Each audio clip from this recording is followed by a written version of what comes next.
Bienvenidos nuevamente a Pausa, el espacio para que pasen un buen momento, se desconecten del mundo un rato y la pasen bien con temas interesantes de cine, música, televisión y mucho más.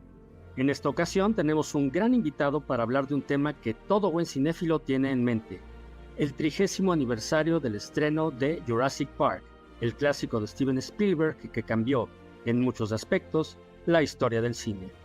Le doy la más cordial bienvenida a un gran amigo, viejo amigo de muchas andanzas en este mundo del cine, que es Charlie del Río. Él es periodista, crítico de cine, él es conductor desde hace ya 18 años, Charlie, del podcast de Cinemanet.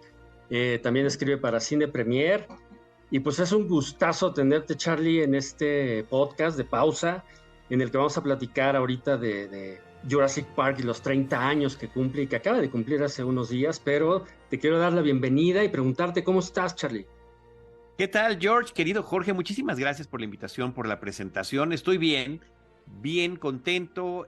Muchas felicidades por este nuevo proyecto. Me encanta que te integres a lo que yo termino llamando el podcast Cinematic Universe y que todos los que estamos en estos temas de la cobertura fílmica a lo largo del tiempo, de una forma o de otra, hayamos incursionado en esto del podcast, ya sea como invitados o generando el propio contenido. Sí, Cinemanet tiene ya casi 18 años, como bien estabas comentando, y tú has formado parte de esa historia de Cinemanet. Creo que desde que nos conocimos en algún junket, en alguna cobertura cinematográfica, empezaste a ser un invitado recurrente de nuestros episodios. Así que por eso yo soy el que te agradezco que hayas sido parte de nuestra historia y que nos permitas ser parte ahora de la tuya. No, hombre, pues como dices, ya tenemos por lo menos que 15, 17 años de conocernos. Al menos.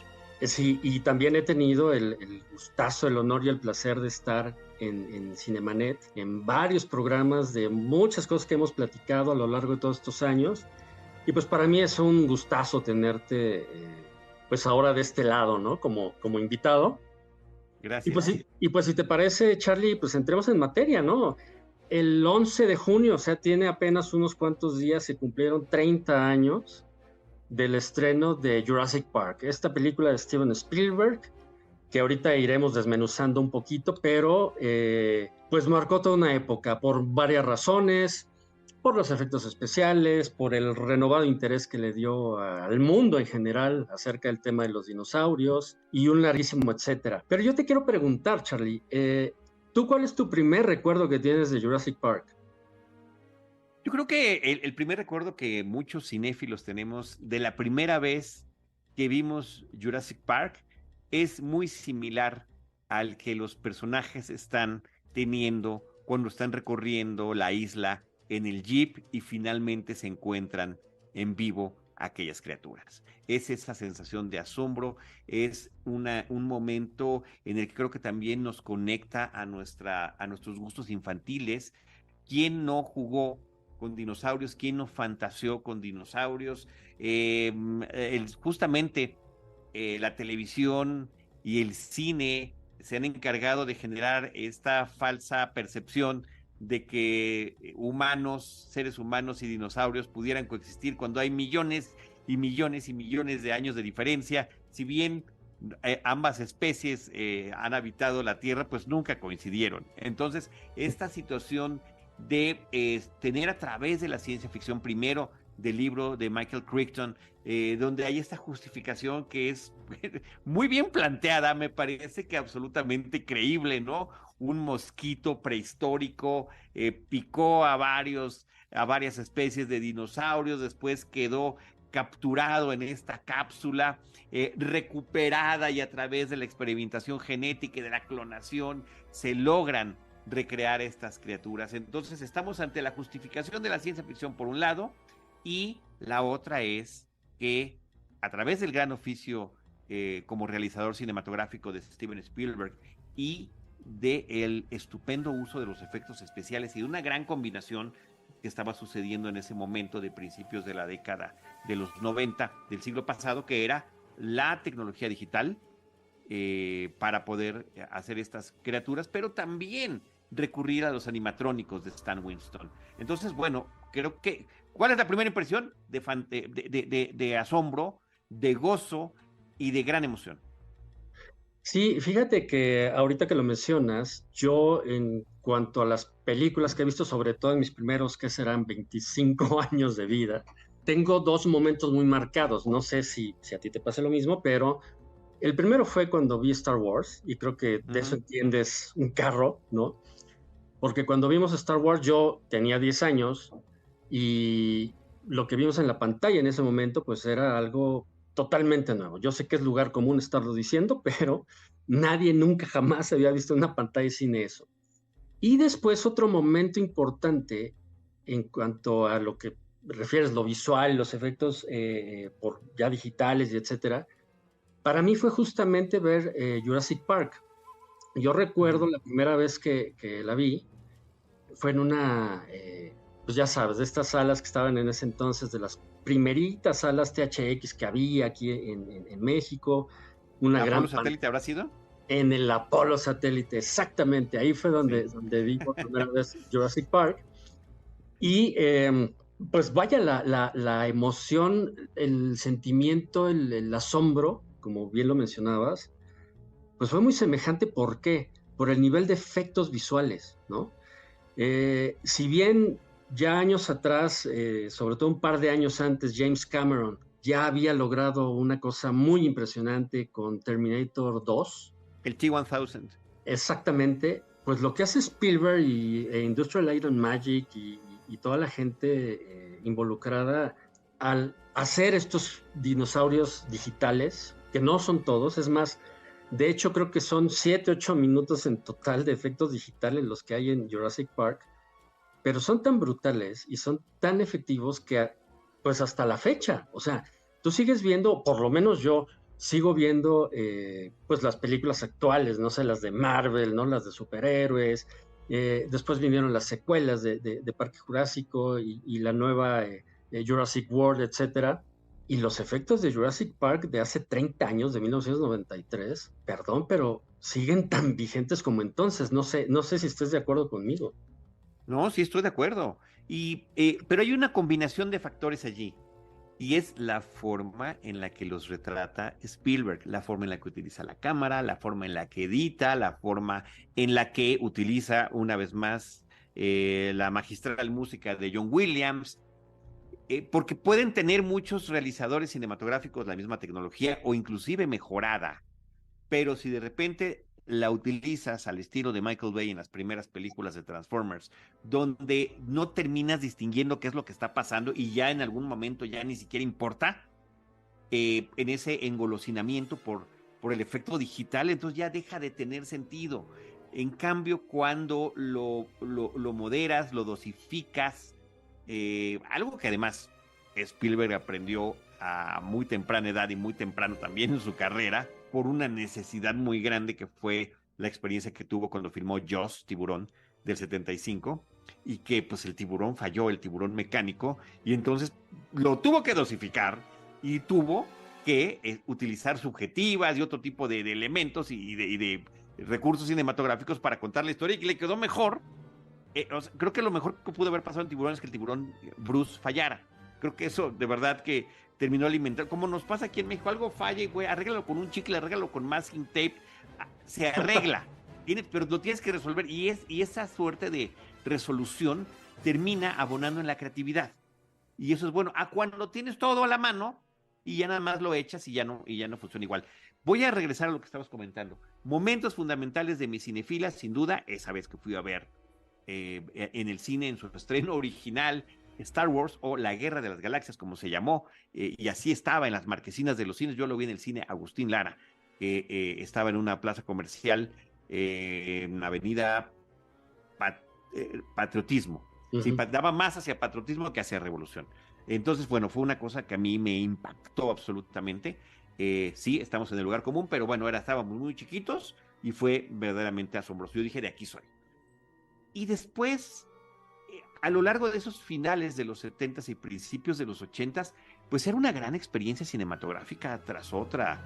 George, estábamos muy chiquitos y después creo que tardamos era el mismo director, estos son amigos, los mismos defectos trabajan. En aquel momento no lo sabíamos, ese mismo año vimos encuentros cercanos del tercer tipo que a mí me voló la tapa de los sesos de una manera absolutamente brutal.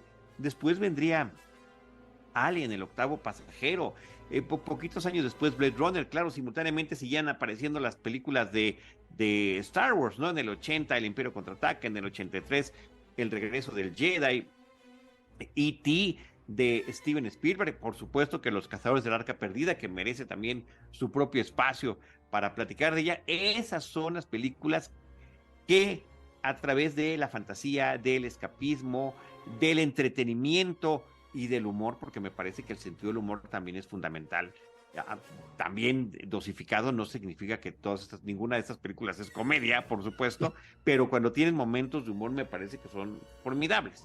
Y no se escapa de esto también la película de Jurassic Park. Entonces te vas dando cuenta de que finalmente sí, en esta industria, que es una industria que se hace con fines comerciales, pero cuando las cosas caen con gente que empieza a sumar en factores de creatividad, y ahí George Lucas tiene todo que ver, porque el éxito de Star Wars y la creación de Industrial Light and Magic, que son los que hicieron los efectos especiales de esa película y después fueron desarrollando esa tecnología digital, es fundamental.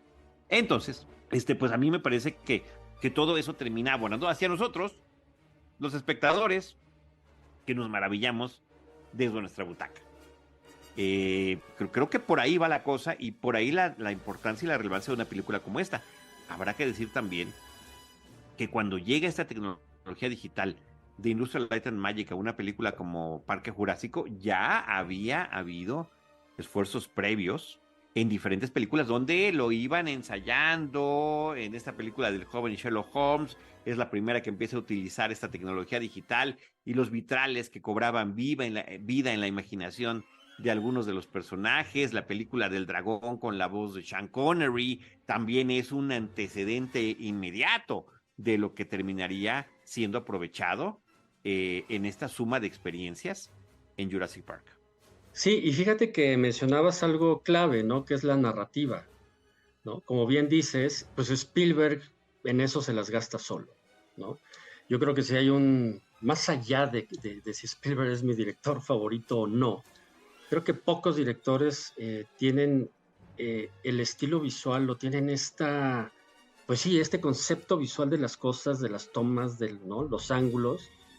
Y como bien dices, mencionabas a Bruce, ¿no? El tiburón mecánico de Jaws. Pues justo, ¿no? Spielberg decía que Parque Jurásico, Jurassic Park, era una especie como de Jaws, ¿no? De tiburón en esteroides, ¿no? Porque pues ahora ya, un poco como lo que le pasó a George Lucas con las precuelas, ¿no? Que dice, bueno, ya tengo la tecnología, ¿no? Aunque curiosamente, Spielberg planeaba hacer Jurassic Park con los animatronics, ¿no? De Stan Winston, incluso estuvieron pues probando hacer con stop motion, ¿no? A los movimientos de los dinosaurios. Pero pues cuando llega la gente de Industrial Light and Magic, que aparte estaban desarrollando sin que nadie supiera esta parte digital pues, de los dinosaurios, se la enseñan a Spielberg y dice, wow, nos vamos por aquí. Y lo que hace es combinar la parte digital, que como bien dices, ya había experimentos previos. Yo mencionaba James Cameron, porque James Cameron había tenido en la película de los... Ahorita se me fue el nombre, Charlie. La de... ¿El Abismo? El Abismo, exactamente. Ahí empezó Cameron a jugar con estos efectos, ¿no? Con este ser de agua que se encuentra... Con el agua, sí. Abajo, y luego lo que mencionábamos de Terminator 2. El punto es, como decías, fue Jurassic Park el conjunto de muchas cosas que se dieron, digamos, en el momento adecuado y en el lugar adecuado, y el resultado fue brutal. Tan brutal que en su momento Parque Jurásico se convirtió en la película más taquillera de la historia, ¿no? Que había superado a E.T., ¿no? Spielberg superándose a sí mismo. Claro. Que le duró 4 años hasta que llegó Titanic. Pero además de eso, Parque Jurásico dejó un gran legado en cuanto a pues este interés renovado de la gente, y estoy hablando no nada más en el cine, porque efectivamente en el cine los dinosaurios pues, siempre han estado, ¿no? De alguna u otra forma. Antes eran pues, muñequitos, era stop motion. Pero lo que hizo Parque Jurásico, y gracias a la novela de Michael Crichton de revitalizar, revivir o resucitar este interés general en el mundo por los dinosaurios, creo que ese es uno de sus más grandes, pues vaya, efectos. ¿Tú qué piensas? Efectos y aciertos. Y otra vez me remito a la obra de Crichton. Creo que está muy bien concebida, porque te presenta distintos puntos de vista, desde el personaje millonario, además interpretado en la película por Richard Attenborough, que lo hace fantástico, que tiene los medios, tiene la ilusión infantil y quiere hacerlo realidad y que también de alguna forma nos está representando, pero te ponen también el punto de vista científico de estos investigadores, que se percatan de, sí, claro, un sueño realidad. Yo estaba estudiando los vestigios que habían quedado de estas criaturas, pero ahora realmente las puedo estar viendo en la vida real, ¿no? Que son los personajes de Alan Grant, de Sam Neill y de la doctora Ellie Sattler, de Laura Dern. Y la lógica del doctor Ian Malcolm, que también es un clásico, Jeff Goldblum, que dice, qué padre, pero esto no está bien, o sea, esto no es correcto, esto no debe de suceder, y que te presenten toda esta multitud de perspectivas en la misma historia, me parece que es muy válido, porque habrá que digas, pues sí es cierto, me identifico con esto, claro, que por supuesto que me gustaría verlos, pero no me gustaría estar en peligro, ¿qué sucederá? Y los que se quieren aprovechar de esto también, el espionaje industrial que termina tratando de haber en ese momento en la película, y los riesgos reales, y claro, sí en una película de Spielberg, poniendo en el centro de la acción a estos personajes infantiles que son con los que también terminamos conectando de una manera muy poderosa, sobre todo, pues, mientras más joven el espectador, pues más podrá también tener este vínculo con ellos, ¿no? Y claro, está el T-Rex y están el resto de las criaturas, pero creo que los Velociraptors, que terminan convirtiéndose en el tiburón de la película, son los que terminan robando la atención por su forma de atacar, por su inteligencia, y por el riesgo que terminan significando para ellos. Sí, por lo letales que eran, ¿no? Y de hecho creo que además de lo que te mencionaba de haber propiciado Jurassic Park este nuevo interés por los dinosaurios, como dices, mientras más chico el auditorio, pues creo que era más lo que se Claro. maravillaba, ¿no? Como nos pasó a nosotros con Star Wars. Pero creo que también puso el punto sobre la llaga, ¿no? El dedo en la llaga del asunto de la clonación.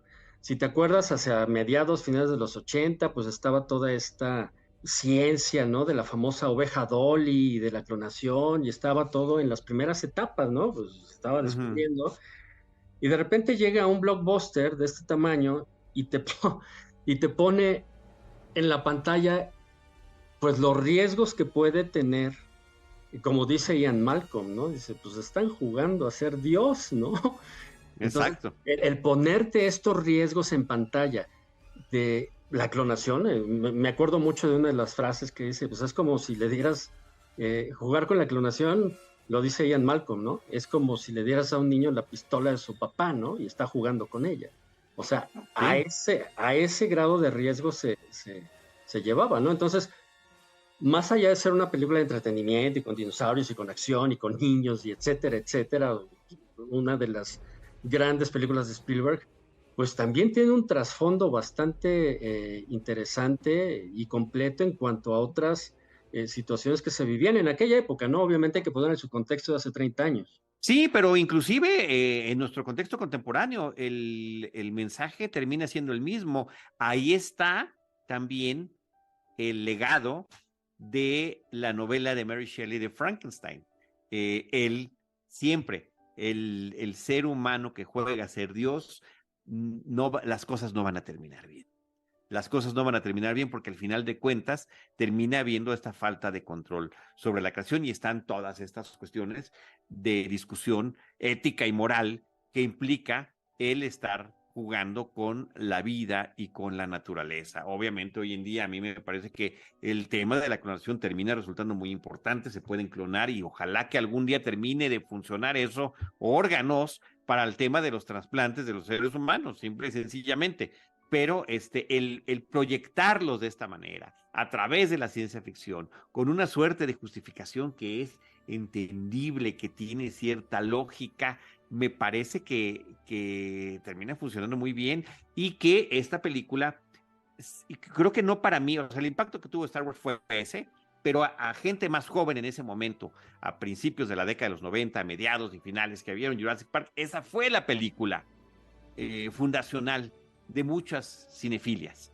Entonces, lo puedo entender, pero a mí me emocionaba más pensar ya en ese momento, ya estábamos más grandecitos, George, en esa otra película que el propio Spielberg estaba estrenando ese mismo año y que le daría por fin, ya había tenido el reconocimiento del público, de la taquilla, de los colegas, pero no el reconocimiento que significaba el premio Oscar, ¿no? Que tanto había anhelado y había querido cultivar y que finalmente lo hace con la lista de Schindler.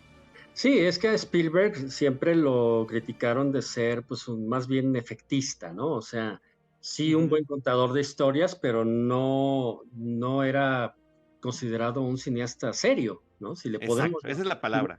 si le podemos llamar así, o sea, no era considerado un cineasta serio, y ese año nos dio los dos extremos de su quehacer fílmico, ¿no? O sea, por un lado, Bueno, qué bárbaro. por un lado, un blockbuster brutal, ¿no? Insisto, se volvió en su momento la película más taquillera de la historia, con Jurassic Park, y todos los efectos visuales y todo lo que quieras. Y por el otro lado nos dio una película totalmente diferente. Se fue al otro extremo, una película filmada en blanco y negro, acerca de el reconocimiento de sus raíces judías, ¿no? Que es con la lista de Schindler, que sí, efectivamente fue el año 93 que por fin le dio el Oscar a mejor director y mejor película, ¿no? Y curiosamente, cuando él ya había terminado de grabar, de filmar Parque Jurásico, empezó la filmación de la lista de Schindler, y entonces cuando descansaba en Europa, ¿no? De estar filmando Schindler, se ponía a editar a distancia Parque Jurásico, sí, locura, ¿no?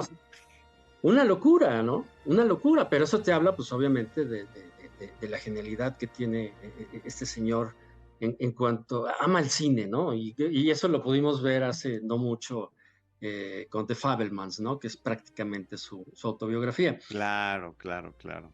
Pero te quiero preguntar... Oye, sí, antes de eso, adelante. perdón, te quiero yo dar un dato, perdón, antes de que se nos vaya a acabar el programa. Recordemos, estamos celebrando el 30 aniversario de Parque Jurásico a través de este programa, estrenada en junio de 1993 en Estados Unidos, pero yo traigo el dato a través de la cartelera cinematográfica de María Luisa Amador y Jorge Ayala Blanco de cuándo se estrenó en México, que fue muy pronto, afortunadamente, apenas el mes siguiente.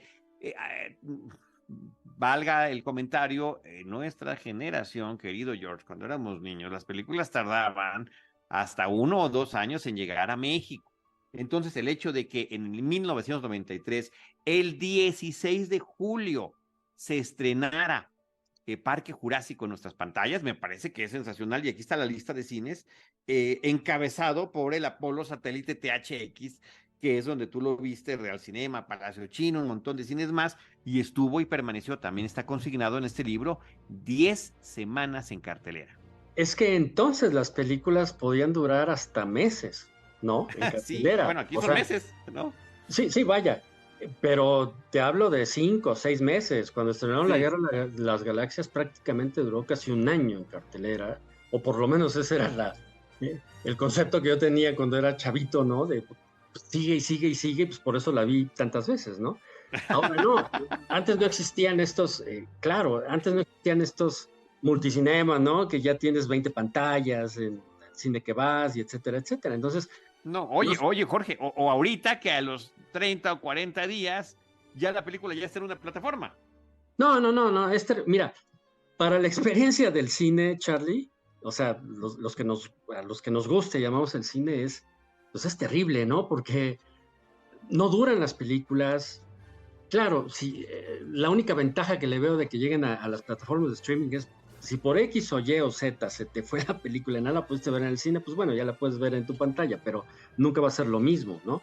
Y además no sé si estés de acuerdo conmigo, pero antes la experiencia del cine y aquí entra Jurassic Park en esa categoría, era justamente eso, era una experiencia ir al cine, era una experiencia ir a ver una película, era una experiencia el salir de la sala y empezar a hablar de ella con tus amigos, con la familia, se empezaba a hacer este boca a boca, ¿no? Esta recomendación de uno a uno. Era eso, era una experiencia. Y creo que de entonces para acá, estamos hablando de 30 años, pues creo que pocas películas se han vuelto una experiencia así. Porque de repente ya ahora las películas de Marvel y los superhéroes y todo, pues sí, las funciones de medianoche y ahí vamos, y me incluyo, ¿no? Pero creo que antes tenían un sabor más especial, ¿no? Quizá porque no había tanta información. En 1993 el Internet pues no estaba al alcance de todo mundo, ¿no? Estaba por ahí nada más en las universidades, etcétera, etcétera. Y entonces el no tener esta información te ayudaba también pues a ti a crearte en tu imaginación muchas cosas, ¿no? Pensar muchas cosas, pues de repente por ahí salía en la televisión quizá un documental de cómo se hizo y etcétera, pero era mínimo. Entonces, creo que entonces la imaginación, la experiencia era diferente. La expectativa, La absolutamente la expectativa. expectativa. Esa me parece que ha cambiado muchísimo. Venimos, y parece plática de los viejitos de los mopeds, pero sí venimos de una generación que efectivamente apreciábamos muchísimo y seguimos apreciando la experiencia en la sala de cine, pero que la experiencia comenzaba cuando ibas al cine a ver una película y en lo que esperabas a que comenzara, recorrías los pasillos del cine y veías los pósters de las películas que vendrían y veías el póster y ahí empezaba a volar tu imaginación. Y además de los pósters había otro elemento de publicidad fílmica que eran las lobby cards, que eran tarjetas más pequeñas con una, dos o tres fotografías de la película que por cierto eran ninguna correspondía a un fotograma de la película propia. Esa imagen tal cual jamás la verías en la película porque correspondía a lo que siguen existiendo en cada filmación, el fotógrafo fijo está tomando de la realización de la película, del making y apuntando también hacia lo que está en el set. Entonces, todo eso abonaba a que tú imaginaras y creo que también había mucho más imaginación en lo que tenía que ver con los propios trailers de las películas.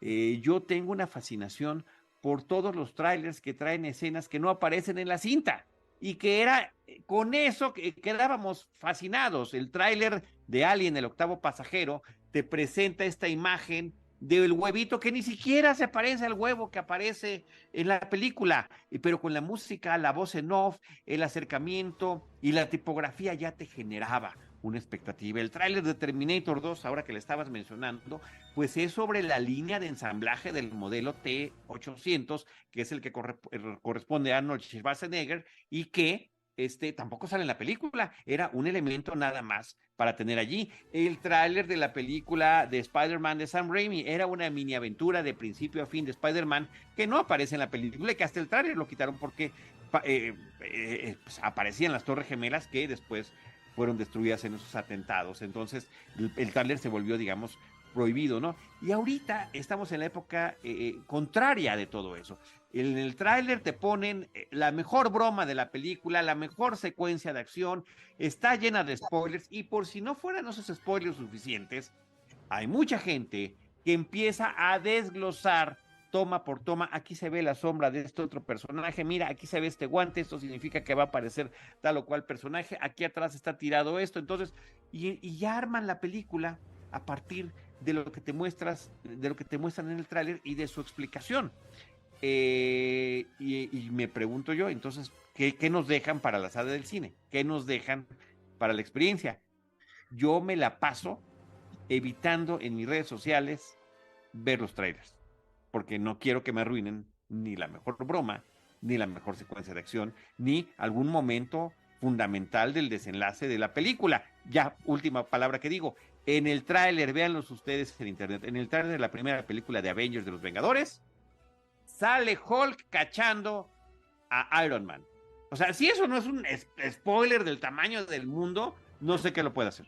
Pues justo, es que tienes toda la razón del mundo. justamente por eso te decía que la experiencia es distinta, bien distinta ahora, ¿no? Quiero tocar otro tema, otro elemento de la película, porque creo que no lo podemos dejar pasar para ya ir cerrando el programa. La música de Jurassic Park. Tú y Sí. yo lo sabemos, somos fans de John Williams, ¿no? Pero es bien cierto que gran parte del impacto, así como pasó con Star Wars y con Encuentros Cercanos y con Cazadores del Arca Perdida, que ya hablaremos en un siguiente podcast de eso, la música es un elemento clave, ¿no? De John Williams, yo siento que después del score que hizo para Jurassic Park, que es una de sus grandes composiciones, pues yo creo que de ahí brincó hasta 2001. Digo, él ha estado activo toda la vida, hasta la fecha. Pero Sí. así memorables, yo creo que hasta Harry Potter. Creo que son los últimos dos grandes scores, así memorables, ¿no? Que puedes salir del cine y puedes chiflar, silbar el tema de la El película. tema musical, sí. Ajá, el tema musical. Y uno de esos es la música de Jurassic Park. Sí, sí, mira, qué buena reflexión estás haciendo. Y eso que tú y yo ya hemos platicado de manera abundante sobre, sobre el gran John Williams. Tenemos ahí un episodio doble en Cinemanet donde tú nos vas guiando por su trayectoria desde la televisión, las películas, las Olimpiadas, en fin, todas estas cuestiones en las que participó John Williams musicalmente.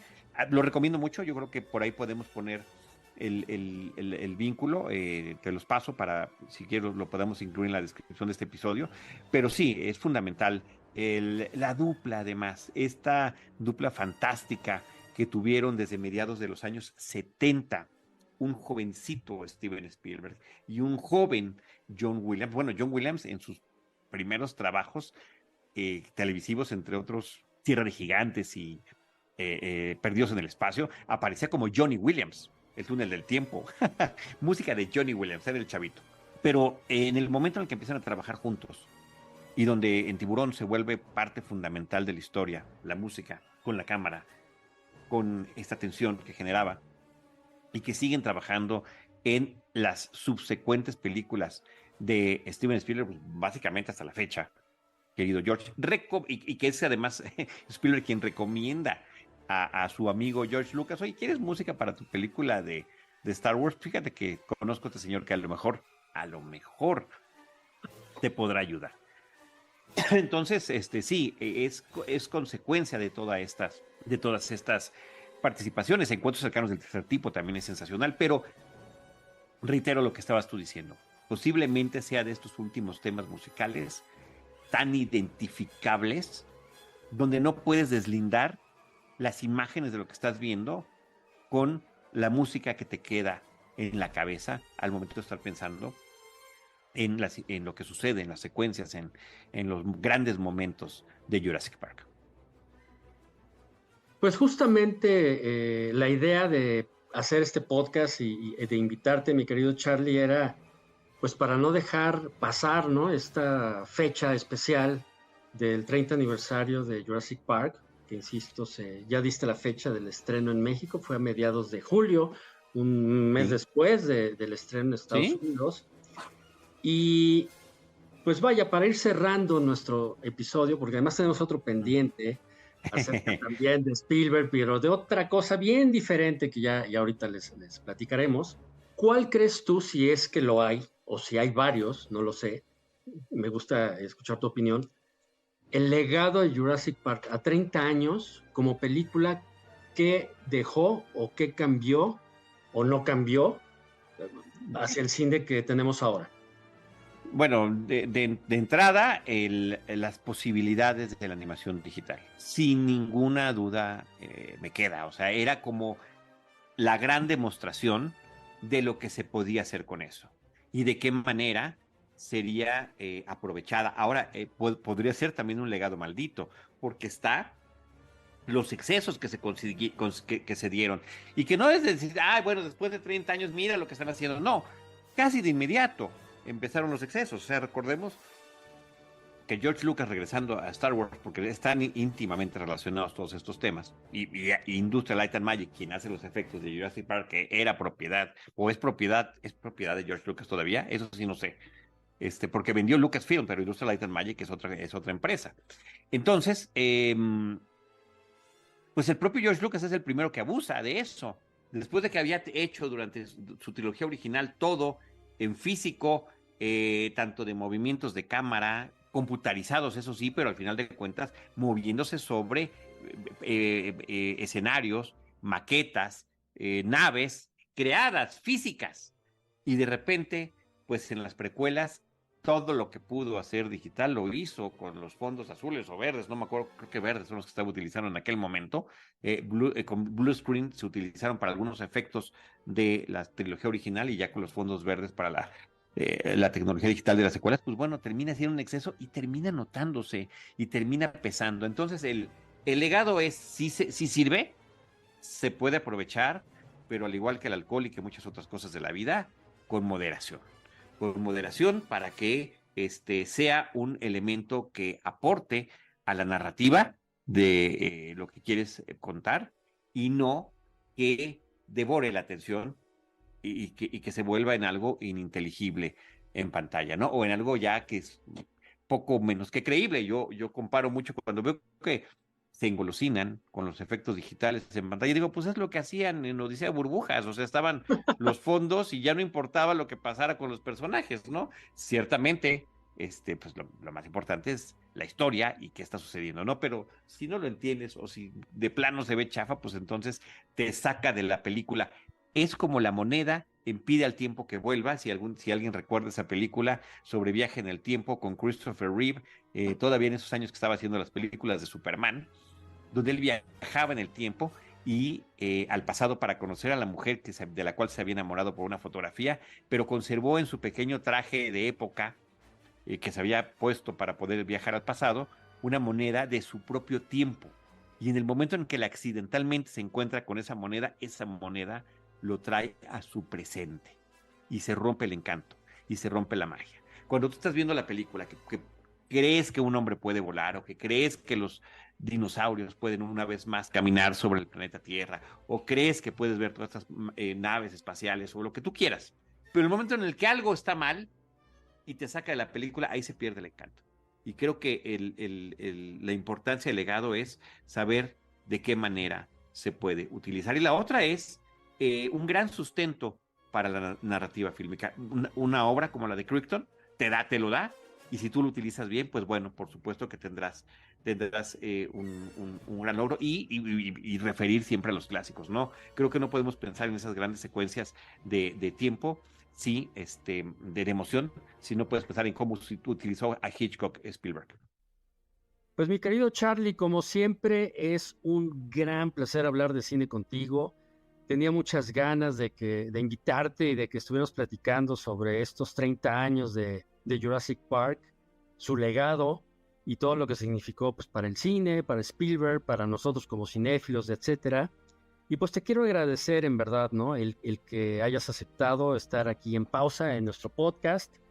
Y por favor, pues dime dónde te encontramos, dónde te puede hallar la gente. Y además, hay otra cosa, ya no es sorpresa, pero el siguiente episodio del podcast de Pausa, vamos a seguir platicando, Charlie y yo, pero de otra cosa bien diferente. Ya sabrán de qué es, pero por el momento, pues Charlie, muchísimas gracias y pues cuéntanos dónde te encontramos. George, el agradecido soy yo. Nuevamente, gracias por tu generosidad, gracias por tu tiempo, gracias por el espacio, gracias por la charla. Siempre hemos platicado muy sabroso sobre esas cosas que tanto nos gustan y que tanto nos apasionan y que además nos interesa compartir, que por eso nos dedicamos a lo que nos dedicamos. Eso no lo podemos evitar ni ocultar. A mí me pueden encontrar como Charlie del Río en diferentes redes sociales, o Charlie del Río Cine. Estoy incursionando en TikTok, George, o sea, viejitos en TikTok, ahí me pueden encontrar. No, Charlie del Río Cine, ahí me pueden encontrar, y bueno, algunas de las cosas que hacemos ahí las estoy poniendo. El podcast de Cinemanet Plus en todas las plataformas, que Spotify, Apple Podcasts, Google Podcasts y la que ustedes quieran. Estamos por cumplir 18 años con ese proyecto, así que siempre me llena de emoción. Históricamente, te decía, ahí estás tú. En Cine Premier, en el podcast también de Cine Premier, y en ese espacio que también me ha permitido seguir en contacto con entrevistas y demás. Y bueno, pues otras cosas que hacemos los viernes en un programa que se llama Vive TV, en un canal que se llama Vive TV, platicando de cine, recomendamos en la mañana con Alfredo Romo. En fin, diferentes espacios que tenemos, pero pues todo en las redes sociales lo podemos seguir compartiendo. Gracias, George, gracias. Al contrario, Charlie, nuevamente un placer, y a todos ustedes que nos escucharon, esperemos que les haya gustado. Muchísimas gracias. Esperen la próxima sorpresa, el próximo episodio con Charlie, y por el momento quedamos en pausa.